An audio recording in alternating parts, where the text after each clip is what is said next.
Assalamu alaikum respected members, hope so all of you will be fine. So today we'll continue our history topic जो हम लोगों ने Suri dynasty पर and किया था। तो आज हमने पढ़ना है अकबर के हवाले से, यानी कि मुग़ल एम्पर जो आपकी थी डायनेस्टी, उसको दोबारा से हम लोगों ने रिकंटिन्यू करना है।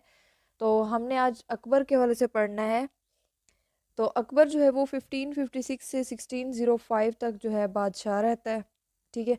और इसके अलावा बैराम खान जो कि नसीरुद्दीन हुमायूं का एक बंदा था, जिसने उसके साथ मिलकर दिल्ली भी फतह किया था, दिल्ली पर हमला किया था और हरियाणा और पंजाब को भी फतह किया था।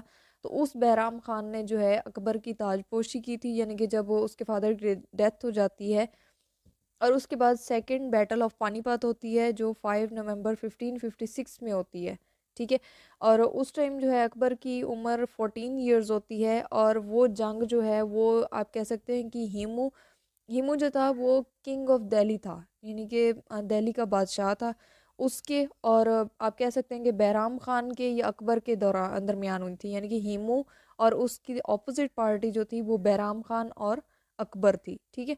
तो इन दोनों के दरमियान सेकंड बैटल ऑफ पानीपत होती है और जो अकबर है या बैराम खान दोनों एक ही पार्टी में थे, तो उनकी जो है जीत हो जाती है और हिमू जो है वो डिफीट हो जाता है। तो इस तरह से क्या होता है कि बैराम खान अकबर को बादशाह बना देता है। और अकबर की एक सौतेली माँ होती है जिसका नाम होता है माहम। तो वो नहीं चाहती कि बैराम खान जो है वो इन सारे मामलात में पड़े या वो अकबर को मज़ीद आगे जो है कोई हेल्प कर सके। तो वो कहती है कि अकबर अब ये बैराम जो है अब बूढ़ा हो गया है, तो अब इसने हमारी इतनी खिदमत की है, तो अब इसका हक बनता है कि हम इसको हज पर भेज दें, ठीक है। तो वो उसको हज पर भेजने के बहाने पे क्या करती है कि रास्ते पर ही उसको मरवा देती है। और इसके अलावा जो है उसके बाद वही उसकी हेल्पर वगैरह बन जाती है जो माहम होती है। तो अकबर का जो असल नाम है बेसिकली वो है अबुल फतह जलालुद्दीन मोहम्मद अकबर, ठीक है। तो ये 1605 तक ज़िंदा रहता है, उसके बाद इसकी डेथ हो जाती है। इसने 5 शादियाँ की होती है जिसमें से इसके 5 बेटे होते हैं, ठीक है। और इसकी सल्तनत में जो है, यानी कि अकबर की जो सल्तनत थी उस टाइम मुग़ल्स की जो पावर थी, मुग़ल्स की जो सल्तनत थी वो एट द पीक थी। यानी कि कोई भी ऐसी पीछे सल्तनत या आगे सल्तनत नहीं आई जिसमें मुग़ल का जो मुग़ल डायनेस्टी थी वो एट द पीक थी। वो यही अकबर का दौरानिया था जिसमें ये बहुत ज़्यादा पीक पर थे। और हिंदू और मुस्लिम्स जो हैं वो एक साथ रहते थे, यानी कि इसमें हिंदू मुस्लिम यूनिटी क्रिएट की गई थी क्योंकि इसने एक हिंदू औरत से शादी की थी। तो इस वजह से जो है इन्होंने एक दूसरे को एक यूनिटी में ही रखा था। इसके बाद क्या होता है कि 1582 में जो है जो अकबर होता है शहनशाह अकबर, वो दीन इलाही की एक रखता है थ्योरी जिसको वहदतुल वजूद कहते हैं। तो वो कहता है कि आप अल्लाह से मांगो या मुझसे मांगो, बात एक ही है, ठीक है। यानी कि वो खुद को खुदा के जो है ना बराबर समझने लग जाता है, खुद को खुदा कहना शुरू हो जाता है। तो उसकी मुखालफत में जो है उस टाइम थे शेख इब्नुल अरबी सरहंदी, ठीक है। तो इब्ने अरबी शेख सरहंदी भी उन्हें कहते हैं। तो वो उसने फिर पेश की थी एक थ्योरी इसकी मुखालफत में, वहदतुल वजूद की मुखालफत में उन्होंने की थी वहदतुल शहूद, ठीक है। तो इनको मुजद्दद अलिफ सानी भी कहा जाता है। तो उन्होंने इस चीज़ की मुखालफत की थी कि नहीं, अल्लाह पाक की ज़ात अपनी है, आप इंसान हो, आपकी अपनी ज़ात है, ठीक है। इसके अलावा मैं आपको ये भी बता दूं कि जो शहज़ादा सलीम था जिसका असल नाम जहांगीर था, वो एक हज़रत सलीम चिश्ती रहमतुल्लाह अलैह थे जिनके जो है अकबर मुरीद थे और उसकी दुआ से पैदा हुए थे। तो इस वजह से जो है उसे सलीम का उनको सलीम कहा जाता था, ठीक है। और सलीम का नाम उनको रख दिया था और वो 1569 में जो है शहज़ादा सलीम पैदा हुए थे। और एक और जो पॉइंट इसके अकबर के हवाले से सबसे फेमस है वो ये है कि इनके 9 जेवल्स थे जिनको 9 जेवल्स ऑफ अकबर कहा जाता था या अकबर के 9 रतन कहा जाता था, ठीक है। यानी कि 9 वज़ीर थे, उनको 9 जेवल्स कहते थे। और वो ऐसे 9 वज़ीर थे कि जिनके पास पूरी दुनिया का जो है कोई भी मसला आप पेश करते या कोई भी आप बात करते उनके पास सोल्यूशन मौजूद होता था, ठीक हो गया। तो इसमें फर्स्ट था राजा बीरबल, सेकंड था अब्दुल रहीम, और ये उसी बहराम खान का बेटा था जो हज पर भेजकर उस बेचारे को मरवा दिया था। तो ये अब्दुल रहीम जो है ये उसी का बेटा था। अबुल फैज़, राजा मान सिंह, तान सिंह, अबुल फजल, मिलादो प्याजा, मिर्ज़ा अजीज़, टोडमिल, और ये जो थे ये सारे 9 जेवल्स ऑफ अकबर कहलाते हैं। ठीक है, नेक्स्ट हमारे पास आ जाते हैं जहांगीर। तो जहांगीर जो है वो 1605 से लेकर 1627 तक जो है इनकी सल्तनत रहती है, और इनकी बर्थ जो है वो 1569 में होती है। ठीक है, तो इसका जो ओरिजिनल नेम था, रियल नेम था, वो था नूरुद्दीन मोहम्मद सलीम। और इनकी जो है 9 बेटियां, सॉरी 9 वाइफ्स थी। ठीक है, 9 बीवियां थी, एंड 4 सन्स थे, 4 बेटे थे। ठीक हो गया। तो इसके अलावा जो है इनके इसका एक बेटा था, वो बहुत ज़्यादा बीमार हो गया था। तो उसका इलाज जो है एक अंग्रेज़ ने किया था, जिसको रॉय कहते थे। तो रॉय ने कहा कि मैं आपके बेटे का इलाज करता हूँ, लेकिन उसके बदले में जो है, जैसे होता है कि बादशाह कहते हैं आप मांगो, मैं आपको क्या आपको चाहिए। ठीक है, तो उन्होंने क्या किया कि उन्होंने कहा था कि हम आपके साथ जो है तिजारत का एक रिश्ता जो है कायम करना चाहते हैं, यानी कि ट्रेडिंग रिलेशनशिप कायम करना चाहते हैं।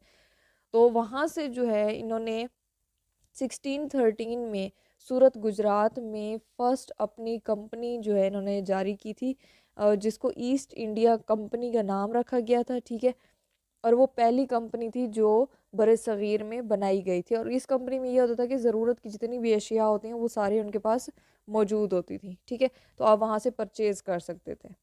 ठीक हो गया।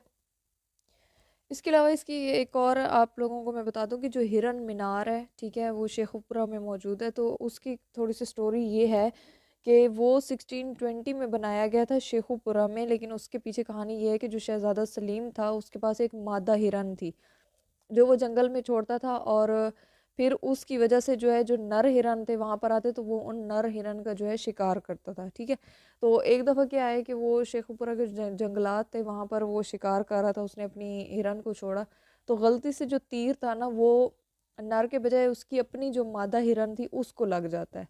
ठीक है, वहीं पर उसकी डेथ हो जाती है हिरन की। तो वो इतना दुखी होता है, और ज़ाहिर है उस टाइम के वक्त बादशाह वक्त थे, तो उनके पास इतना पैसा और इतना सब कुछ था कि उसने क्या किया कि जहाँ जहाँ वो हिरन चली थी, उसने उसके पाँव के जो नक्श थे उनको सेव करने के लिए उसने वहाँ पर एक मीनार बनाया, और उसका नाम उसने हिरन मीनार रख दिया था।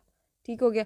तो वहाँ से ये बना हुआ है जो शेखुपुरा में हिरन मीनार है, वो बेसिकली शहज़ादा सलीम की हिरन के वहाँ पर चलने के निशान थे, तो उसके ऊपर जो है उन्होंने एक मीनार कायम कर दिया, जिसको हिरन मीनार के नाम से लोग जानते हैं।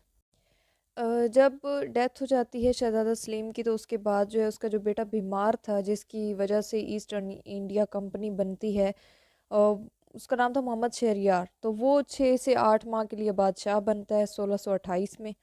ठीक है, तो उस टाइम जो है उसका वो नूरजहाँ का बेटा होता है, उसकी वाइफ सलीम की वाइफ जो नूरजहाँ थी उसका बेटा होता है।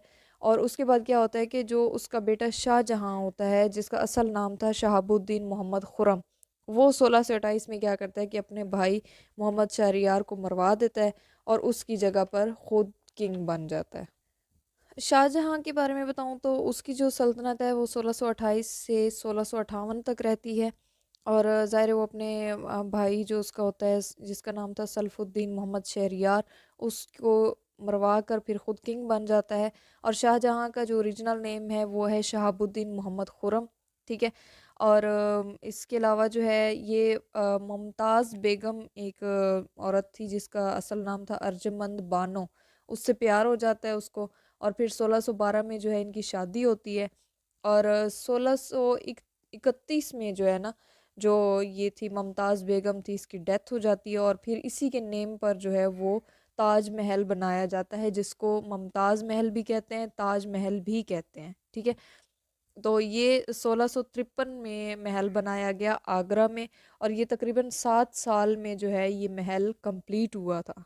ठीक है, और इसके अलावा जो है इसने लाल किला दिल्ली बनाया, जिसमें जो है 7 सिटीज़ यानी कि 7 शहरों का मिक्सचर करके इसने वहाँ पर बनाया था, यानी कि ये अलग अलग शहरों की जिस तरह जगह होती है तो वो बनाई थी इसने। और इसके अलावा इसने शालीमार गार्डन बनवाया था 1642 में, और मस्जिद वज़ीर ख़ान बनवाई इसने, शीश महल बनवाया। और इसके अलावा इसने जामिया मस्जिद दिल्ली बनाई, मोती मस्जिद आगरा, मस्जिद मोहब्बत ख़ान पेशावर इसने बनवाई थी। इसके अलावा शाहजहाँ मस्जिद ठट्ठा इसने बनवाई थी। और इसके साथ ही इसने बनवाए थे चौबुर्जी, लाहौर में मौजूद है, चौबुर्जी लाहौर के नाम से इसको जानते हैं। और वो इसने अपनी जो पोती थी मेहरुन्निसा उसके नाम पे बनवाया था, यानी कि उसकी मोहब्बत में, उसके प्यार में आकर जो है इसने वो चौबुर्जी जो है वो चौबुर्जी लाहौर बनवाया। इसके बाद इसकी डेथ हो जाती है 1666 में इसकी डेथ होती है, ठीक है। और जो एक और ये इसमें पॉइंट है कि इन इसके दो बेटे थे, जो एक था औरंगज़ेब और एक था दारुल शिकवा। तो इसने क्या किया कि अपने बेटे दारुल शिकवा को जो है किंग बना दिया। तो औरंगज़ेब चाहता था कि मैं किंग बनूं, तो इस वजह से इन दोनों के दरमियान बैटल ऑफ समूगर जो है, समूगढ़ जो है, इनके दरमियान जंग होती है, ठीक है।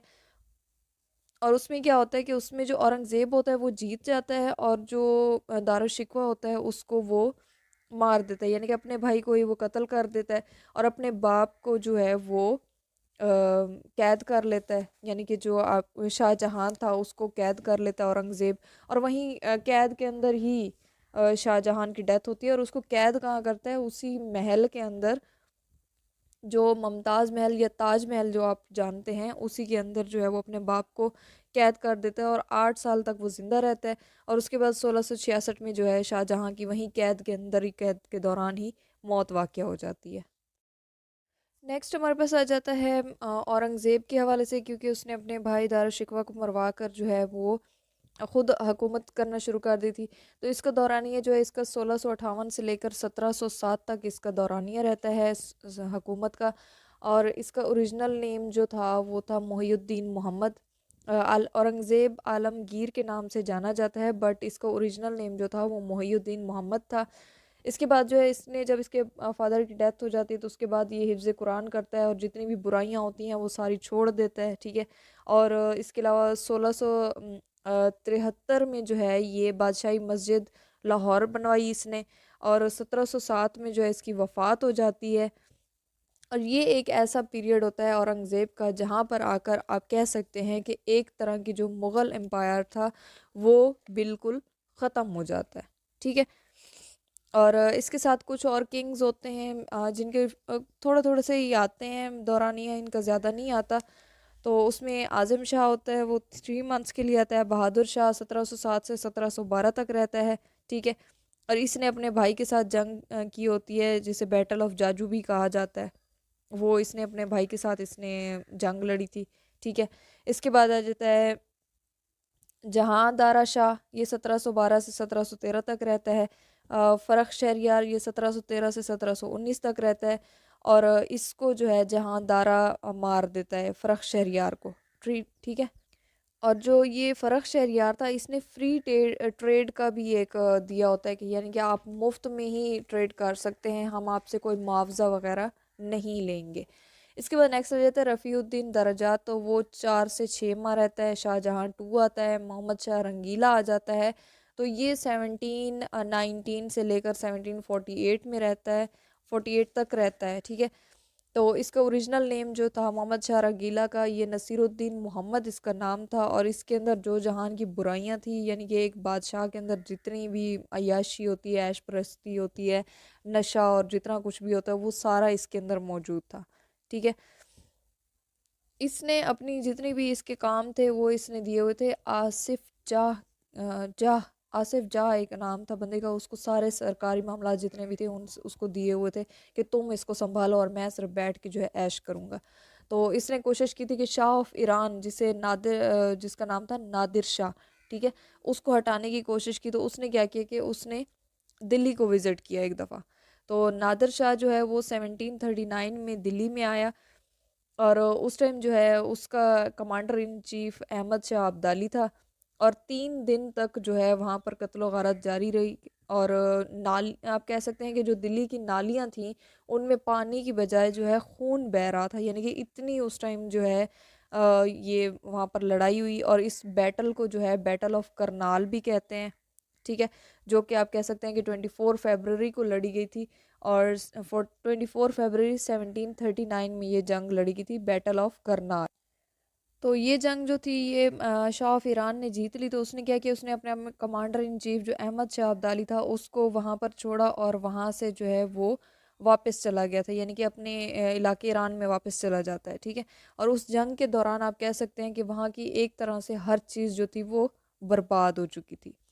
तो इसके बाद जो है नेक्स्ट किंग आता है अहमद शाह, जो कि मोहम्मद शाह रंगीला का बेटा होता है। वो 1752 से 1748 तक रहता है। इसके बाद आलमगीर आता है, आलमगीर टू जो है वो 1754 से 1759 तक रहता है। इसके बाद शाहजहाँ थ्री आता है, वो 1759 से 1806 तक रहता है। और यहाँ पर जो है बैटल ऑफ पानीपत भी लड़ी जाती है, थर्ड बैटल ऑफ पानीपत लड़ी जाती है, जो 14 जनवरी 1761 में होती है। और ये मराठा एम्पायर और अहमद शाह दुरानी के दरमियान होती है, जो किंग ऑफ अफ़गानिस्तान होता है। अहमद शाह दुरानी जो है वो किंग ऑफ अफ़गानिस्तान होता है, उसके और मराठा एम्पायर के दरमियान लड़ी जाती है थर्ड बैटल ऑफ पानीपत। और जो अहमद शाह दुरानी था वो जीत जाता है, ठीक हो गया।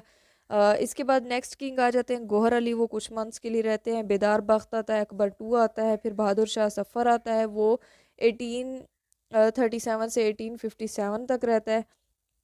और ये जो है लास्ट मुग़ल किंग होता है, जिसको पोइट्री का बहुत ज़्यादा शौक़ होता है। और इसने जंग आज़ादी 1857 की जो जंग आज़ादी होती है ना, वो इसने लड़ी थी। और इसमें क्या होता है कि इसमें इसके सारे बेटे जितने भी होते हैं वो सारे मारे जाते हैं और ये ख़ुद वहाँ से भाग जाता है, ठीक है। और इसके अलावा जो है इसके बाद जो है ये वहाँ से भाग जाता है और अंग्रेज़ों के पास चला जाता है। और वहाँ से मिलकर ये बंगाल में जो है मैसूर की रियासत कायम कर लेता है, ठीक है। और वहाँ पर फिर जंग कोई होती है और उसके कहा जाता है कि जो ये था बहादुर शाह जफ़र था, ये कैद के दौरान ही मर जाता है, यानी कि कोई कोई इसको कैद कर लेता है किसी जंग वगैरह के दौरान और फिर वहीं पर इसकी डेथ हो जाती है, ठीक है। तो 1857 में जो है इसकी डेथ हो जाती है। तो उसके बाद इसका बेटा टीपू सुल्तान, जिसका असल नाम हैदर अली था और उसको टीपू सुल्तान के नाम से जाना जाता था, वो 1761 से लेकर 1782 तक जो है रूल करता है। इसके साथ मैं आपको बता दूं कि 4 एंग्लो मैसो वार हुई थी, 1767, 1780, 1789 और 1799 में। तो जो 1789 की थर्ड वॉर थी वो टीपू सुल्तान ने लड़ी थी, ठीक है। जो थर्ड एंग्लो मैसो वार थी वो किसने लड़ी थी, वो टीपू सुल्तान ने। और कब लड़ी थी, 1789 के अंदर। तो यहाँ तक जो है आपकी मुग़ल एम्पायर जो है वो दी एंड हो जाती है। सो टेक केयर, फ़ी अमानिल्लाह।